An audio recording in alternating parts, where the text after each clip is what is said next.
Messieurs, bonjour. Alors, cette fois c'est Algérie, Espagne. Vous avez dû en entendre parler, c'est dans tous les médias. L'Algérie a unilatéralement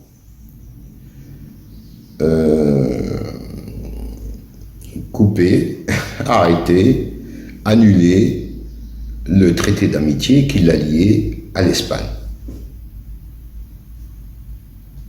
Réaction bizarre, parce que la première des questions qu'on se pose, c'est pourquoi, et surtout, pourquoi maintenant? Bon, pourquoi, en tant que Marocains, et même maintenant dans le monde entier, ils en ont bien une petite idée. L'Espagne a changé de position depuis quelques mois concernant l'affaire du Sahara marocain. Ils ont eux aussi admis la viabilité du projet proposé par le Maroc, à savoir la souveraineté totale du Maroc sur le Sahara, avec une autonomie pour les provinces du Sud. Ça n'a pas plu aux Algériens. Pourquoi ça ne leur plaît pas? Parce qu'ils savent très bien que l'Espagne est un État pivot. C'est quand même l'ancien État colonisateur de cette partie du Maroc. Et il est encore lié, même juridiquement, à ces provinces du sud du Maroc. Donc ils savent que la position de l'Espagne est primordiale. Ça, ils le savent. Et par contre, là où ça se contredit, c'est que bien sûr, ils racontent sur tous les plateaux, surtout pour toutes les chancelleries, que eux, ils sont pas partis, ils sont juste observateurs et qu'ils sont là parce que nous, on aide les peuples, les révolutionnaires, et que nous, on est avec l'autodétermination des peuples opprimés.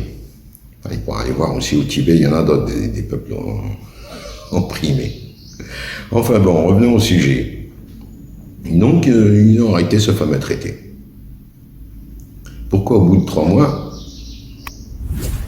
Parce que très récemment, le président espagnol Sanchez a été questionné sur le sujet durant une séance de questions au Parlement. Et ce monsieur a précisé que c'était une décision d'État, donc une politique d'État, et que de toute façon on ne revenait pas là-dessus.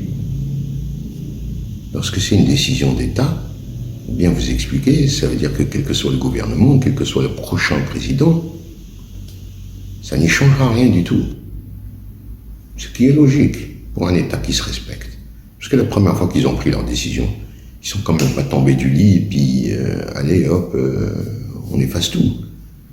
Surtout qu'avec le Maroc, le bras de fer a duré pratiquement 2 ans.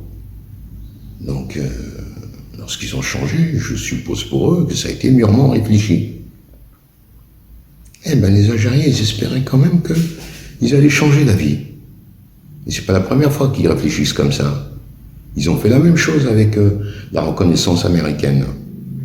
Et là, c'est encore plus grave, parce qu'ils ont attendu, pratiquement, à mon avis, ils attendent encore. Ils ont espéré, tous leurs médias ont raconté que c'était une décision de Trump, et que de toute façon, on attend le prochain président, tout ça va partir. Et non. Le Maroc avance tout doucement, mais sûrement. Lentement, mais sûrement. Enfin bon, revenons donc à ce traité. Une fois le traité arrêté, réaction de l'Espagne. Réaction polie, modérée, courte, nous regrettons. Etc. Mais nous regrettons. Un gentillet. Entre-temps, le Alvarez, il n'a pas perdu de temps. Il devait aller à une conférence réunissant les États d'Amérique du Sud avec les États-Unis. Et il y avait l'Espagne dedans, bien sûr. Il a annulé. C'était quand même un sommet important. Il a annulé. Direction l'Europe, direction Bruxelles, Il est revenu avec le soutien des Européens, qui du coup ont fait un communiqué. Encore une fois, leur premier communiqué, gentillet. Eux aussi regrettent, et ils espèrent que tout ça va s'arranger diplomatiquement. Dans les 24 heures, c'est là où ça devient kafkaïen, de Kafka. L'Algérie décide d'arrêter tout commerce avec l'Espagne. Il y a un communiqué en bonne et due forme qui a été distribué aux banques, la Banque centrale, qui est distribuée aux banques, comme quoi toute domiciliation bancaire pour n'importe quelle transaction entre Algérie et Espagne était désormais interdite. Ça a fait la une des journaux, les médias télé en ont parlé, tout le monde en a parlé, ils en ont même fait une fierté, comme quoi, ouais, vous voyez, on ferme. Mais là,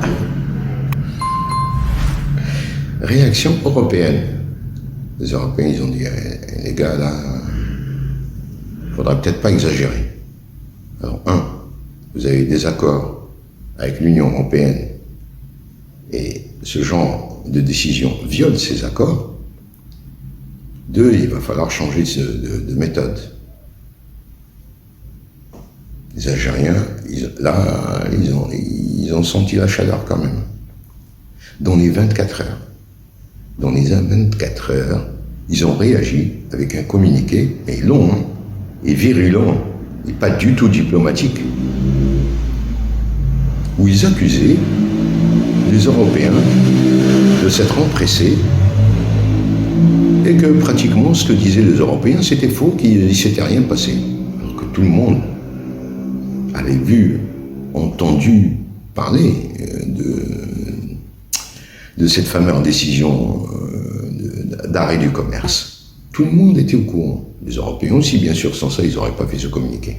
Les Algériens, ils ont senti quand même que là, alors rétropédalage, hop, ils reviennent en arrière, non, et l'Algérie a toujours déclaré qu'elle respectait ses contrats. Monsieur le Président l'a déjà dit, ce qu'il ne précise pas quand même, c'est qu'ils l'ont toujours dit, mais concernant le gaz, concernant le contrat de vente du gaz. Parce que là, ils étaient passés à autre chose, ils allaient arrêter tout commerce. Et les Européens, ils ne sont pas trompés, ils ont bien compris le message. Et ils ont envoyé un message que les Algériens aussi ont très bien compris. Maintenant, dans tout ça, où est le problème? C'est que, quand même en Algérie, il y a bien des chancelleries, il y a des ambassadeurs d'Europe et du monde entier. Mettez-vous à leur place quand ils voient ça. Qu'est-ce qu'ils en pensent? Que le système devient fou. Que les vieux pépés, là, qui gèrent, là, ils commencent à devenir gâteux. Et l'Algérie se retrouve, mais de plus en plus isolée. Bon, déjà, il y avait isolé fermeture Maroc.